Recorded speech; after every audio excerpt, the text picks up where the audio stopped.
Hello everyone, this is Nilesh Kumar Gupta and you are watching NG Physics classes.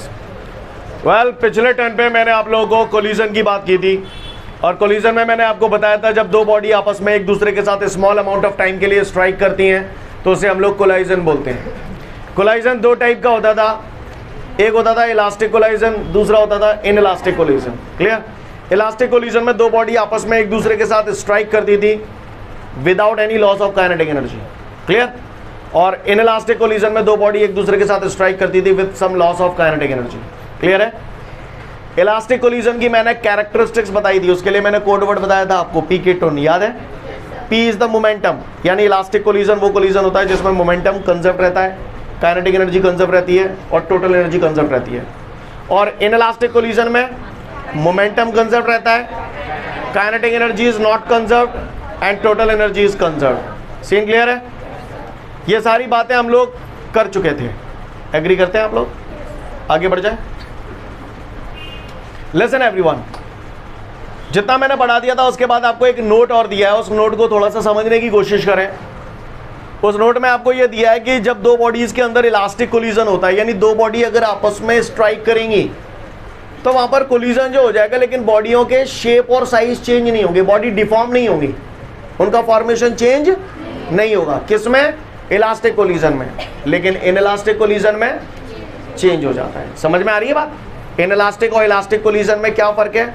Elastic collision में strike करने के बाद body का जो शेप होता है उसमें किसी भी प्रकार का कोई डिफॉर्मेशन नहीं होता है, चेंज नहीं होता है, लेकिन इनइलास्टिक कोलिजन में हो सकता है। क्लियर है? बात समझ में आ रही है? मेन डिफरेंस क्या है? Loss of kinetic energy. Inelastic collision में there is some loss of kinetic energy, लेकिन इलास्टिक कोलिजन में कोई काइनेटिक एनर्जी का लॉस नहीं होता है। क्लियर है? इनइलास्टिक कोलिजन में काइनेटिक एनर्जी का लॉस होता है, और जो काइनेटिक एनर्जी लॉस होती है वो काय के फॉर्म में हमें मिलती है? हीट एनर्जी के फॉर्म में, साउंड एनर्जी के फॉर्म में। जब दो बॉडी आपस में एक दूसरे के साथ स्ट्राइक करती हैं तो जाहिर सी बात है हीट एनर्जी के फॉर्म में एनर्जी का लॉस होता है, साउंड एनर्जी के फॉर्म में एनर्जी का लॉस होता है कि नहीं होता? क्लियर है? तो वही उस नोट में दिया हुआ है, इस नोट को पढ़ लो, फिर मैं आगे बढ़ूंगा। इसके बाद हमारे सामने अगला क्वेश्चन है, वो मुझसे कह रहा है elastic collision in one dimension मैं ये बताऊं कि relative velocity of approach before collision is equal to relative velocity of separation after collision। ये बात हमको प्रूव करने के लिए बोल रहा है। क्लियर है? क्वेश्चन इंपॉर्टेंट है, एग्जाम में आता है। जितना मैंने आपको कराया है उतना पूरा नहीं पूछता, थोड़े में ही काम चल जाता है। क्लियर? कितने में काम चल जाता है वो मैं आपको बताऊंगा अभी, ठीक है ना, जैसे जैसे क्वेश्चन आगे बढ़ाऊंगा। ठीक है? किसी को पेपर अनवांटेड टिपिकल बनाना है तो बात एक अलग है, अदरवाइज जितना मैं आपको बता रहा हूँ अभी, क्लियर, मैं उससे थोड़ा ज़्यादा ही कराऊंगा तो आपको सारी चीज़ें क्लियर हो जाएंगी। ठीक है? तो इसको देखते हैं हम लोग। ज़्यादा पढ़ा लिखा नहीं हूँ, लेकिन इतना मुझे मालूम है कि इलास्टिक कोलिजन जो होता है उसमें मोमेंटम कंजर्व रहता है। मोमेंटम कंजर्व रहता है यानी कोलाइड करने से पहले जो मोमेंटम रहेगा, कोलाइड करने के बाद भी वही मोमेंटम रहेगा, तभी तो वो कंजर्व होगा। यस और नो? क्लियर? अगर किसी जगह मोमेंटम कंजर्व्ड है तो ऐसे बोल सकता हूँ total linear momentum before collision is equal to total linear momentum after collision. किसी जगह अगर काइनेटिक एनर्जी कंजर्व्ड है तो ऐसे बोल सकता हूँ total kinetic energy before collision is equal to total kinetic energy after collision. Scene clear है? जरा काइनेटिक एनर्जी का फॉर्मूला बता दें मुझे, क्या होता है? मोमेंटम का फॉर्मूला बता दें, मास इनटू वेलोसिटी। ये क्वेश्चन केवल लेंदी है, बाकी का है कुछ नहीं, आप लोग इजीली कर लेंगे। ठीक है? इससे पहले कि मैं आगे बढ़ूं, सब लोग ध्यान से देखिएगा यहां पर गौर से। ये एक बॉडी है, ये एक बॉडी है जिसका मास है m1। ठीक है भैया? कितना मास है? m1। और ये इनिशियल वेलोसिटी u से मूव कर रही है, इनिशियल वेलोसिटी u1 से। कहां से मूव कर रही है? इनिशियल वेलोसिटी u1 से मूव कर रही है। ये दूसरी बॉडी है, इसका मास है m2 और ये u2 वेलोसिटी से मूव कर रही है। कितनी वेलोसिटी से मूव कर रही है? अगर मैं ये चाहता हूं कि ये बॉडी इस बॉडी से टकराए तो इसके लिए जरूरी क्या है? बताओ भैया, क्या जरूरी है इसके लिए? u1 की वेलोसिटी ज्यादा होनी चाहिए u2 से। एग्री करते हैं? अगर ये इसकी वेलोसिटी ज्यादा होगी इससे, तभी तो ये जाते टकराओ, नहीं टकराओ। क्लियर? यानी इससे टकराने के लिए ये आवश्यक है कि u1 बड़ा होना चाहिए u2 से, यस और नो? तो मैंने यहाँ u1 बड़ा ही रखा है u2 से। कोई दिक्कत? सबको भाषा समझ में आ रही है? सोच ले, आगे बढ़ता हूं। इससे पहले कि मैं इस क्वेश्चन को आगे और बढ़ाऊं, आप लोगों से थोड़ा बहुत कुछ जानना चाहता हूं, क्योंकि उसका इस्तेमाल होगा, है ना? मुझे ये बताइए, जैसे कुत्ता दौड़ रहा है, सपोज करिए 5 मीटर पर सेकंड की स्पीड से, ओके, और यहां पर ये बिल्ली दौड़ रही है, ठीक है? बिल्ली दौड़ रही है 3 मीटर पर सेकंड की स्पीड से, क्लियर? बिल्ली दौड़ रही है 3 मीटर पर सेकंड की स्पीड से, कुत्ता दौड़ रहा है 5 मीटर पर सेकंड की स्पीड से, क्लियर? कुत्ते की वेलोसिटी मैंने मान लिया u1 है, बिल्ली की वेलोसिटी मैंने मान लिया u2 है, क्लियर है? कोई दिक्कत? कौन किसको अप्रोच कर रहा है? कुत्ता बिल्ली को अप्रोच कर रहा है? हाँ, बिल्ली के रिस्पेक्ट में कुत्ते की वेलोसिटी कितनी है? नहीं, ज्यादा तो है, कितनी ज्यादा है? कौन सा कह रहे हो जो 2 मीटर पर सेकंड, कौन सा कह रहे हो है? कैसे आई? किस में से किसको माइनस किया? यू मीन टू से u1 माइनस u2? यानी this is the relative velocity of approach, clear? ये क्या है? यानी एक बॉडी के कंपेयर में दूसरी बॉडी की रिलेटिव वेलोसिटी। रिलेटिव वेलोसिटी मैंने आपको बताया था पुराने चैप्टरों में, the velocity of an object with respect to another object is called relative velocity, clear? यहाँ पर कुत्ते की अप्रोचिंग वेलोसिटी कितनी है? हर सेकंड में ये 2 मीटर का डिस्टेंस एक्स्ट्रा कवर कर रहा है, 2 मीटर पर सेकंड की एक्स्ट्रा स्पीड से चल रहा है। बोलो भैया, सही बोल रहा हूं ना? तो ये कौन सी वेलोसिटी है? Relative velocity of approach, clear? समझ में आ रही है बात? अच्छा बताइए ना जरा, कहा यार? आगे बढ़ते हैं, सोच समझ के जवाब देना है। कुत्ता भग रहा हुआ 5 मीटर पर सेकंड की स्पीड से, ठीक है? कितनी स्पीड से? 5 मीटर पर सेकंड की स्पीड से। सोच समझ के जवाब देना है ना। और बिल्ली भग रही है 7 मीटर पर सेकंड की स्पीड से, समझ गए? इन दोनों के बीच का सेपरेशन बढ़ेगा या घटेगा? बढ़ेगा। कारण इसकी स्पीड ज्यादा है, इसकी स्पीड स्लो है नहीं है? मैं पूछूं, what is the relative velocity of बिल्ली विद रिस्पेक्ट टू कुत्ता? हाँ, क्या? 2। मतलब कुल मिला के बात है, जब भी आपको रिलेटिव वेलोसिटी निकालनी है, बड़े में से छोटा माइनस कर दोगे। कहानी क्लियर है? समझ में आ रही है बात? सोच लो भाई, अच्छी बात है। रिलेटिव वेलोसिटी निकालने के लिए हम लोग एक वेलोसिटी में से दूसरी वेलोसिटी माइनस कर देते हैं, बड़ी वाले में से छोटी वाली माइनस कर देते हैं। सीन क्लियर है? कोई दिक्कत? समझ में आ गई बात? अच्छी बात है। अगर इतनी ही बात समझ में आ गई है तो फिर बात ही का ही। तो चलो बढ़ते हैं फिर हम लोग आगे। ध्यान से सुनते जाइएगा और देखते जाइएगा ऑन द बोर्ड। तो भैया 2 ऑब्जेक्ट है, एक का मास है m1, दूसरे का मास है m2। m1 u1 वेलोसिटी से मूव कर रहा है, m2 u2 वेलोसिटी से मूव कर रहा है। और यहाँ पर मैंने ये अज्यूम किया है u1 is greater than u2, क्योंकि कोलाइजन तभी तो होगा। बॉडी को अपने को टकरावाना है तो टकराएंगी तो तभी ना, जब इसकी वेलोसिटी ज्यादा होगी इससे। बोला भैया, सही बोल रहा हूँ ना? अच्छी बात है। तो यहाँ मैंने ये अज्यूम किया है कि u1 is greater than u2, ठीक है? अब क्या हुआ, थोड़ी देर बाद ये दोनों बॉडीज आपस में एक दूसरे के साथ टकराएंगी। टकरा गई दोनों बॉडी आपस में एक दूसरे के साथ टकरा गई, और टकराने के बाद फिर से अलग अलग हो गई। अब मुझे एक बात बताओ, टकराने के बाद इनकी वेलोसिटी वही रहेंगी या बदल जाएंगी? टकराने के बाद वेलोसिटी वही रहेंगी या बदल जाएंगी? बदल जाएंगी। वेरी गुड, आपने बिल्कुल सही बोला। तो इसकी फाइनल वेलोसिटी मैंने v1 मान लिया, इसकी फाइनल वेलोसिटी मैंने v2 मान लिया। सीन क्लियर है? कोई दिक्कत? आगे बढ़ो। अच्छी बात है। अच्छा मुझे एक बात बताना, सोच समझ के जवाब देना, इन दोनों में कौन की वेलोसिटी ज्यादा है? u1 की। u1 भरभरा के आ रहा है, जाते टकरा रहा है, टकरा रहा है। टकरावे के बाद किसकी वेलोसिटी ज्यादा होगी? है? नहीं तो u2 को नाम क्या दे दिया आपने? v1 बड़ा होगा या v2 बड़ा होगा? v2 बड़ा होगा, v1 छोटा होगा। अगर मुझे यहाँ रिलेटिव वेलोसिटी निकालनी है तो मैं क्या करूंगा? और यहाँ मुझे रिलेटिव वेलोसिटी निकालनी है तो आप महान है। वेरी गुड, आपने बिल्कुल सही बोला। क्लियर है? आपको पल्ले पड़ा? पड़ा पल्ले? 2 बॉडी आपस में एक दूसरे के साथ टकरा रही हैं, मैं यहां पर elastic collision in one dimension पढ़ रहा हूं, और मैंने आपको बताया था स्टार्टिंग के चैप्टर में 3 टाइप के मोशन होते हैं, 1 dimensional motion, 2 dimensional motion, 3 dimensional motion. 2 body आपस में टकरा रही है, टकराने के बाद सीधी जा रही है, को ठेका थोड़ी है, अरे भैया सीधी जाए, हो सकता है 2 बॉडी टकराने के बाद एक न्यों चली जाए, एक न्यों चली जाए, ऐसा भी तो हो सकता है। पर चूंकि हम लोग 1 डायमेंशनल इलास्टिक कोलिजन पढ़ रहे हैं, इसीलिए हमने दोनों बॉडीज को टकराने के बाद सीधा ही लिया है। सीन क्लियर है? चलो अच्छी बात है, तो बस खत्म कहानी, अब जो बचा आना है हमें। तो ये इलास्टिक कोलिजन है, और इलास्टिक कोलिजन है तो हमें मालूम है मोमेंटम कंजर्व रहता है, यस और नो? तो by the law of conservation of momentum, by the law of conservation, थोड़ा बोर्ड छोटा पड़ेगा तो ध्यान दीजिएगा सावधानी से, है ना। By the law of conservation of momentum, law of conservation of momentum हमसे ये कहता है total linear momentum before collision, आगे आप बोलो, is equal to total linear momentum. अब जो भी करना है आप नहीं करना है, मैं कुछ नहीं करूंगा। बताओ भैया मोमेंटम का फॉर्मूला क्या होता है? मास इंटू मास इंटू, चलो आ जाओ, ये इक्वल मैंने लगा दिया। चलो इसका मोमेंटम बोलो क्या हो जाएगा?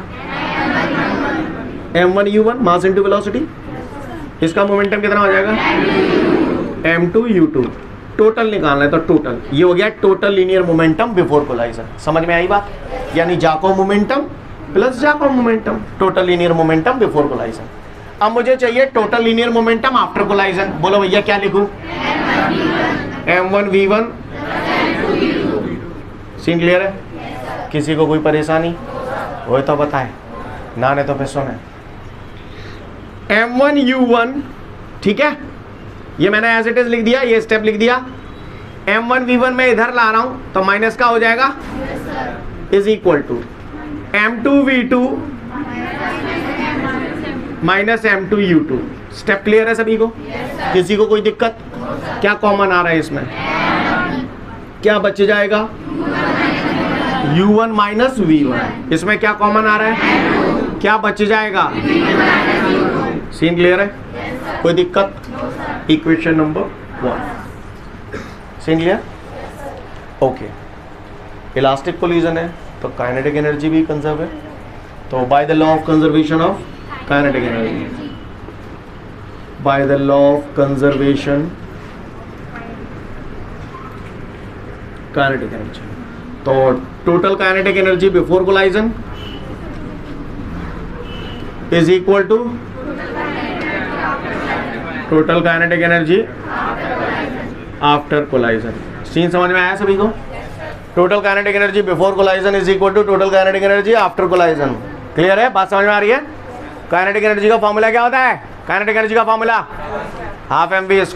क्लियर? तो total kinetic energy before collision, collision से पहले का सीन ये है boss.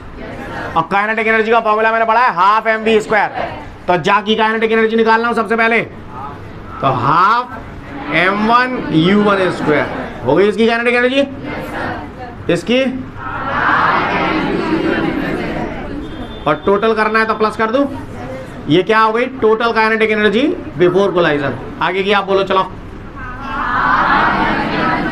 Half m1 v1² plus half m2 v2²। क्या ये स्टेप समझ में आता है सभी को? किसी को कोई दिक्कत? आगे बढ़ जाऊं? आगे बढ़ते हैं। अगर इतनी कहानी आपको समझ में आती है तो अगली बात पे आता हूं।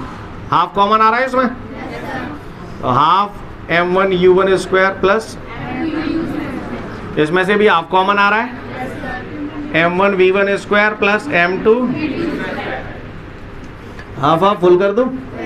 क्लियर है? बात समझ में आ रही है सभी को? अच्छी बात है। m1 u1², ठीक है, ये स्टेप हो गया। माइनस का m1 v1² मैं इधर ले आया, सॉरी प्लस का ये m1 v1² इसे इधर ले आया तो माइनस का हो जाएगा। कोई दिक्कत? अच्छा, इक्वल टू, आगे बढ़ते हैं, m2 v2², ये इधर पहुंच जाएगा m2 u2²। सीन क्लियर है भैया? किसी को कोई दिक्कत? आगे बढ़ो। क्या कॉमन आ रहा है? क्या बच जाएगा?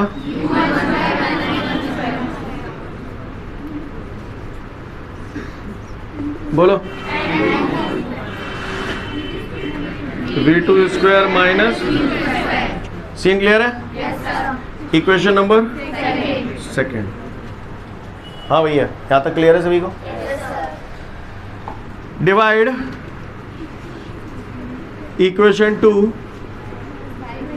Bye equation 1। इक्वेशन नंबर 2 में इक्वेशन नंबर 1 का मैंने डिवाइड किया, तो LHS में LHS का है ना, LHS में LHS का, RHS में, तो चलो भैया 2 में 1 का डिवाइड करना है, तो पहले LHS के साथ ये काम करते हैं। इक्वेशन 2 ये रही, LHS ये रही, तो ऐसे लिखूँ M1 U1 square minus V1 square divided by, यहाँ पर LHS कितनी है?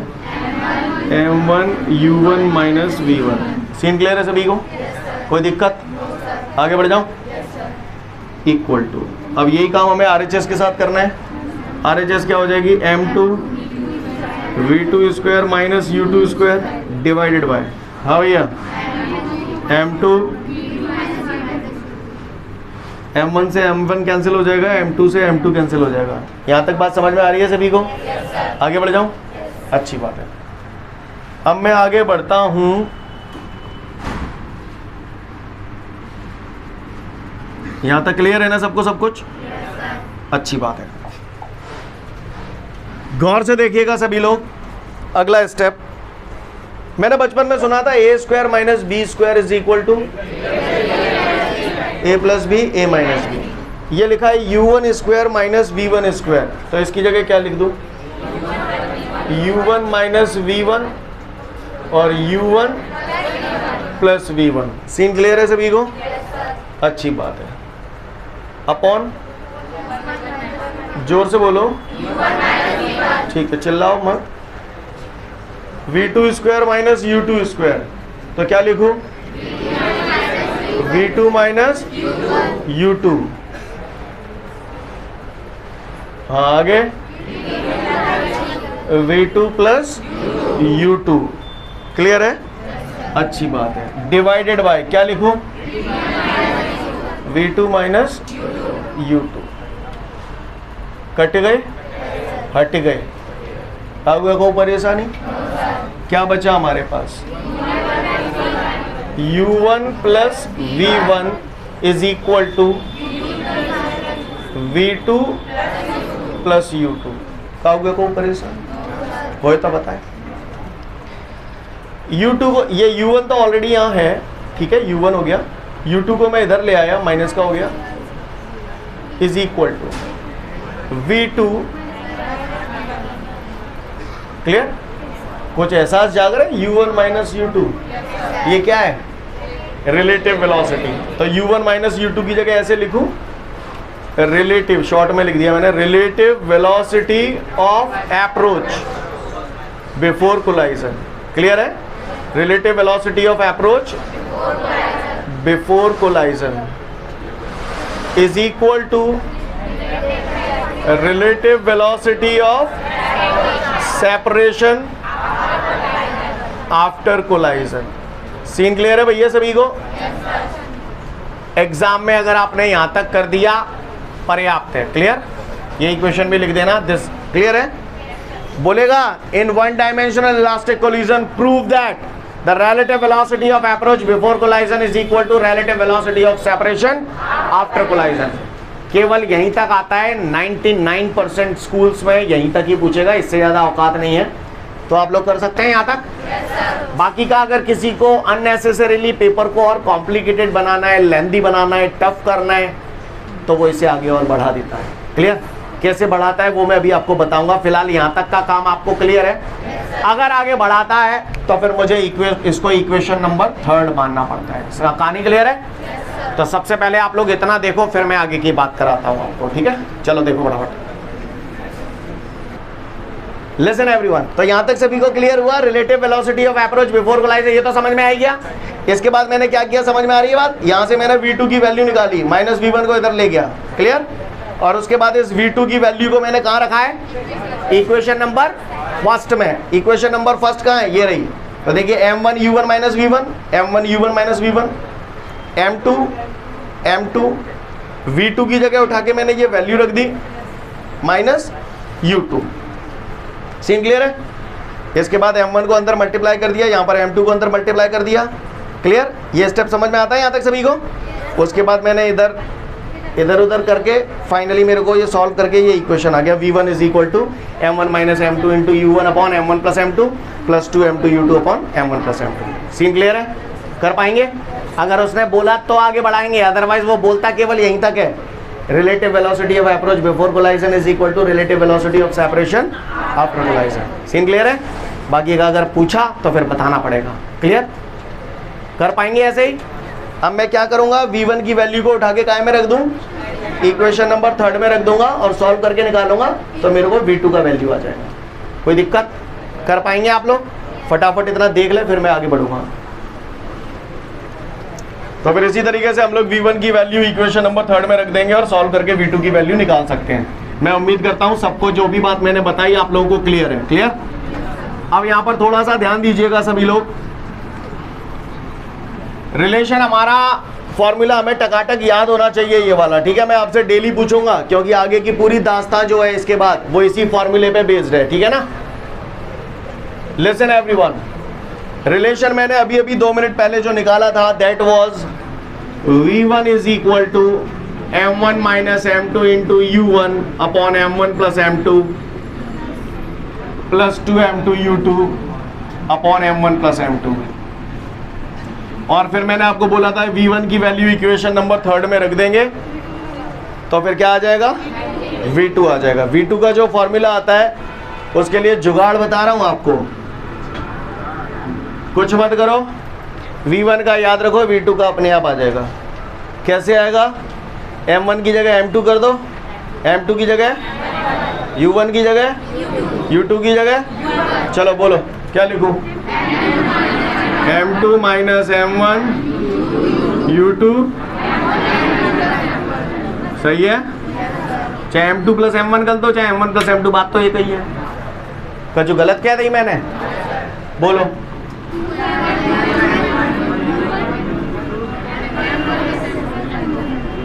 क्लियर? यानी अगर मुझे v1 से v2 बनाना है तो मैं केवल m1 की जगह m2 रिप्लेस कर दूंगा, m2 की जगह m1 रिप्लेस कर दूंगा, u1 की जगह u2 रिप्लेस कर दूंगा और u2 की जगह u1 रिप्लेस कर दूंगा। आपके इस डेरिवेशन के बाद यही नोट लिखा हुआ है जो मैंने बोला है अभी, देखो। लुक एवरीवन, तो ये दोनों रिलेशन हम सब लोग अच्छे से कर सकते हैं ऐसा मुझे लगता है। आगे की कहानियाँ थोड़ी सी मुझे बताइए, सोच समझ के जवाब देना। इसका फिगर जरूर बहुत अच्छे से समझना। ऐसे आपने एक ऑब्जेक्ट बनाया था, इसकी ये u1 क्या था वैसे, कौन सी वेलोसिटी, किसकी, m1 ऑब्जेक्ट की। ये दूसरा ऑब्जेक्ट है m2, ये इसकी इनिशियल वेलोसिटी थी u2। सीन क्लियर है सभी को? ये दोनों बॉडी आपस में जब टकराई और टकराने के बाद m1 v1 वेलोसिटी से चलने लगी और m2 v2 वेलोसिटी से चलने लगी। सही बोल रहा हूँ मैं? समझ में आता है आपको? आता है, अच्छी बात है, गुड। अंटे खेले हो बचपन में? अंटे हैं ना खेले? खूब बात नाने, मोबाइल चलाओ तुमने, हैं क्या बड़बड़ा कर, चुप रहा। लिसन एवरीवन, कंचे अगर खेलते हैं, अगर वाकई में किसी ने खेला हो तो उसे पता होगा, कंचे जब खेलते हैं तो जैसे एक कंचा ये रहा और जहाँ कंचे में मैं चोट मार रहा हूँ, क्लियर, और चोट लगी है बिल्कुल टकाटक, क्लियर। तो आपने नोटिस किया होगा चोट मारने से पहले ये कंचा रखा हुआ था, है? और इसको मैंने खींच के फेंका है। फेंकने से मतलब समझ गए ना? क्या क्लियर? कचाकच खेल है। अब माइंडेड, ध्यान देना। सपोज करिए मैंने इसे ऐसे ऐसे खेला, है ना, समझ गए? ऐसे मैंने इसे खेला तो फाइनली इसकी कुछ ना कुछ वेलोसिटी होगी। तो सपोज करिए u1 जो है 5 मीटर पर सेकेंड है। कितना है? 5 मीटर पर सेकेंड। जा की वेलोसिटी कितनी होगी? जोते बोला, चिल्ला के मैं तो, क्लियर है? और जैसे ही ये भरभरा के जाते टकराओ तो उसके बाद का नज़ारा कोई मुझे बता सकता है क्या होता है? वैसे तो सिचुएशन बहुत सारी हो सकती है, पर एक सिचुएशन है अक्सर आपने देखा होगा, जेवारो निकल लिए तो और जे वाला यहीं घूमत रहता है। ऐसा होता है कि नहीं होता? देखा आपने? जा मैं चोट दई जे निकल लो। अच्छा, चोट देने के बाद की स्थिति क्या है? चोट देने के बाद की स्थिति ये हो गई कि जे निकल लो और जे वाव आके यहीं धर गो। समझ ना? Try to understand. तो बताओ मुझे, जब चोट लगी, चोट लगने के बाद इसकी वेलोसिटी जब ये यहाँ आ गया कितनी हो गई? आपने कही है, आपने कही है 0, मैंने ना कही। जाके कितने गए? 0 का की वैल्यू है, 0 का की वैल्यू है, 0 का की वैल्यू है और 5 का की वैल्यू है। समझ गए? समझ गए? ध्यान देना। तो मैं 0 और 5 तो मैंने तुम्हें समझाया नहीं। जय जो ना लिख सकत।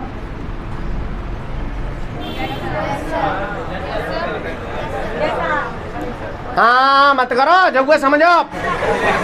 पहले वाले की फाइनल वेलोसिटी, पहले वाले की फाइनल वेलोसिटी वही होगी जो दूसरे की इनिशियल वेलोसिटी है, और दूसरे वाले की फाइनल वेलोसिटी वही होगी।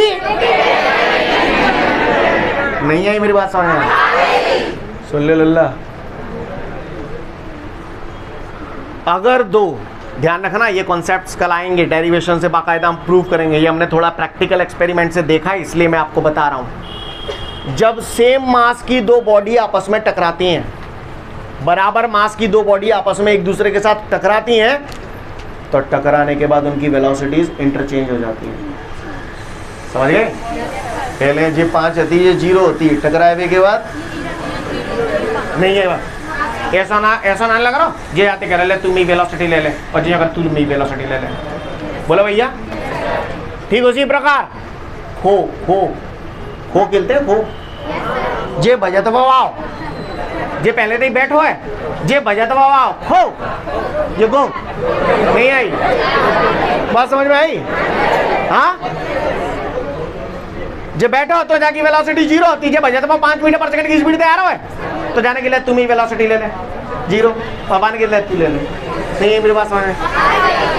मेरा कहने का तात्पर्य है, जब दो सेम मास की वेलोसिटी आपस में एक दूसरे के साथ स्ट्राइक करती हैं, तो उनकी जो वेलोसिटीज होती हैं वो इंटरचेंज हो जाती हैं। बात समझ में आ रही है सभी को?